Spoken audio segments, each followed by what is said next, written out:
तीसरा अध्याय ज्ञान योग। श्री गणेश जी बोले, पूर्व काल में सृष्टि उत्पन्न करने के समय 3 गुणों से युक्त 3 शरीर में रहने वाले उत्तम योग का निर्माण करके मैंने विष्णु से इसका वर्णन किया था। विष्णु ने यही योग सूर्य से कहा। सूर्य ने अपने पुत्र वैवस्वत मनु से कहा। इसके उपरांत परंपरा से प्राप्त हुए इस योग को महर्षि गण जानते रहे। हे राजन, कलि युग में यह बहुत काल बीत जाने से नष्ट हो गया तथा इसे श्रद्धा विश्वास के अयोग्य तथा निंदनीय समझा गया। अब फिर तुमने मेरे मुख से इस पुरातन योग को सुनो। यह गुप्त से गुप्त अत्यंत कल्याणकारक और संपूर्ण वेदों का सार है। राजा वरेण्य बोले, हे गजानन, आप तो इस समय गर्भ से उत्पन्न हुए हैं, फिर आपने विष्णु से यह उत्तम योग किस प्रकार से वर्णन किया? गणेश जी बोले, हे राजन, मेरे और तुम्हारे अनेक जन्म बीत चुके हैं। मैं उन सबको जानता हूँ, परंतु तुम नहीं जानते। हे महाभाव, मुझसे ही विष्णु आदि देवता उत्पन्न हुए हैं और युग युग में प्रलय के समय मुझ में ही लय हो जाते हैं। मैं ही श्रेष्ठ ब्रह्मा हूँ, मैं ही महारुद्र हूँ, मैं ही स्थावर जंगम रूप संपूर्ण जगत हूँ। मैं अजन्मा, अविनाशी और सभी जीवों का आत्मा अनादि ईश्वर हूँ और त्रिगुणात्मक माया में स्थित होकर मैं ही अनेक अवतार धारण करता हूँ। जिस समय अधर्म की वृद्धि और धर्म की हानि होती है, उस समय साधुओं की रक्षा और दुष्टों को मारने के लिए मैं अवतार लेता हूँ। मैं अधर्म के समूह को नष्ट कर धर्म का स्थापन करता हूँ और अनेक प्रकार की लीला कर आनंद से दुष्टों तथा दैत्यों का वध करता हूँ। अनेक रूप धारण कर मैं वर्ण, आश्रम, मुनि और साधुओं का पालन करता हूँ।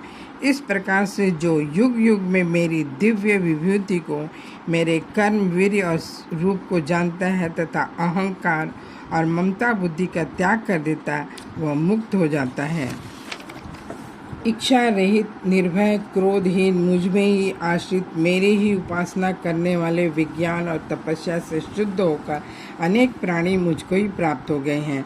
श्रेष्ठ जन जिस जिस भाव से मेरा सेवन करते हैं, मैं अविनश्वर उनको वैसा फल निश्चय ही देता हूँ। हे राजन, जिस प्रकार से दूसरे लोग भी मेरे अनुयायी हो जाएं, इसी प्रकार व्यवहार वे अपने तथा दूसरे मनुष्यों में करते हैं। जो कर्मों के फल प्राप्त होने की इच्छा से देवोपासना करते हैं, उन कर्मों के अनुसार उनको शीघ्र सिद्धि प्राप्त होती है।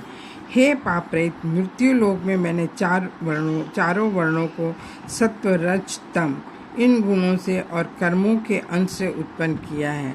यद्यपि मैं इनका करता हूँ, परंतु पंडित जन मुझे अकर्ता जानते हैं।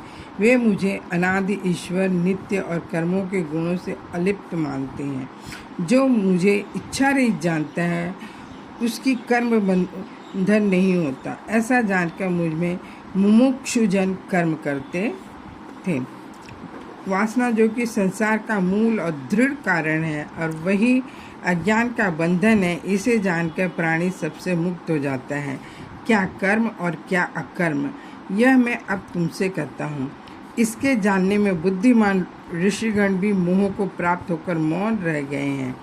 हे प्रिय, कर्म, अकर्म और विकर्म का तत्व, मुक्ति की इच्छा करने वालों को जानना आवश्यक है। वे तीनों ही कर्म हैं, इनकी गति जानना महाकठिन है। क्रियाओं में अक्रिया का ज्ञान और अक्रिया में क्रिया की बुद्धि जिसकी होती है, वही इस लोक में सभी कर्मों का करने वाला होकर भी मुक्त हो जाता है। जो कर्मों के अंकुश से रहित अर्थात संकल्प और कामना रहित कर्म करते हैं, तत्व के जानने से उस बुद्धिमान की सारी क्रियाएं दग्ध हो जाती है। ऐसा पंडित जन कहते हैं। जो फल की इच्छा को छोड़कर साधनहीन होकर भी सदा तृप्त रहते हैं, यदि वे कम करने में लगे हों तो भी वे कुछ नहीं करते हैं। जो इच्छा रहित, आत्मजीत एवं संपूर्ण परिग्रह का परित्याग किए हैं, ऐसे प्राणी यदि घर में रहकर कर्म भी करे तो उन्हें कुछ पातक नहीं लगता।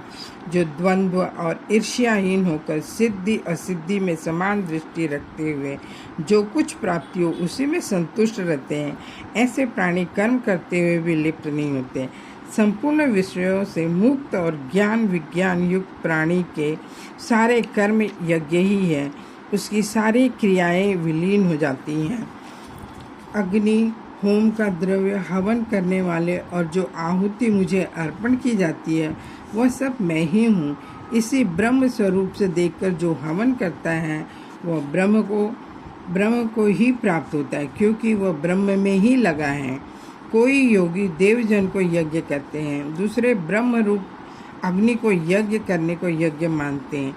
हे राजन, कोई योगी संयम रूप अग्नि में क्षेत्रादि श्रोत्रादि इंद्रियों का हवन करते हैं, कोई इंद्रिय रूपी अग्नि में शब्दादि विषयों की आहुति देते हैं, कोई दूसरे ज्ञान में जलती हुई वैराग्य रूपी अग्नि में संपूर्ण इंद्रिय कर्म और प्राणों का हवन करते हैं, कोई द्रव्य का अनुष्ठान कर, कोई तपस्या से, कोई स्वाध्याय से, कोई महात्मा तीव्र व्रत से और कोई ज्ञान से मेरा यजन करते हैं।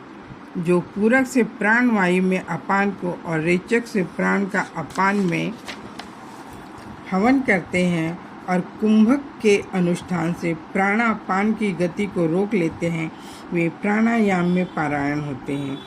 दूसरे नियताहार होकर पांचों प्राणों की आहुति देते हैं। इस प्रकार अनेक प्रकार के यज्ञों में निरत योगी यज्ञ द्वारा पापों का नाश करते हैं। अन्य दूसरे नित्य ही यज्ञ से बचे अमृत पदार्थ का भोजन कर नित्य ब्रह्म को प्राप्त होते हैं। यज्ञ न करने वालों को तो यह लोक भी नहीं मिलता, परलोक कहाँ मिलेगा। हे राजन, वेदों में मन, वचन और कर्म के बहुत प्रकार के यज्ञ वर्णित हैं। उन्हें पूर्णतया जानकर तुम सारे बंधनों से मुक्त हो जाओगे। हे राजन, सब यज्ञों में ज्ञान योग यज्ञ श्रेष्ठ है। मोक्ष साधक ज्ञान यज्ञ में सब कर्म क्षीण हो जाते हैं। हे पुरुष श्रेष्ठ, उस ज्ञान यज्ञ को सत्पुरुषों की सेवा और प्रश्न से प्राप्त करो। तत्व को जानने वाले ज्ञानी जन तुम्हें शुश्रूषा से उसको कहेंगे। जो मनुष्य अनेक प्रकार की संगति करता है पर किसी साधु की संगति नहीं करता, वह संसार में बंधन को प्राप्त होता है। सत्संग से गुणों की प्राप्ति और आपदा का नाश होता है तथा लोक और परलोक में अपना कल्याण प्राप्त होता है। हे राजन, अन्य सब तो सुलभ है, परंतु सत्संग बड़ा दुर्लभ है। जिसके जानने से फिर संसार के बंधन में नहीं आना होता, उसे जानना आवश्यक है। सत्संग से ज्ञान मिलने पर यह सब प्राणियों को अपने में ही देखता है। इससे अति पापी प्राणी भी मुक्त हो जाता है। जिस प्रकार से प्रचंड जलती अग्नि सबको क्षण में भस्म कर देती है, उसी प्रकार ज्ञानाग्नि में पाप पुण्य दोनों एक प्रकार के कर्म सद्यः नष्ट हो जाते हैं। हे राजन, ज्ञान के समान और कोई वस्तु पवित्र नहीं है। योग सिद्ध महात्मा उस ज्ञान को यथा समय स्वयं ही प्राप्त करते हैं। इंद्रियों को वश में करने वाला भक्तिमान तत्पर पुरुष ही ज्ञान को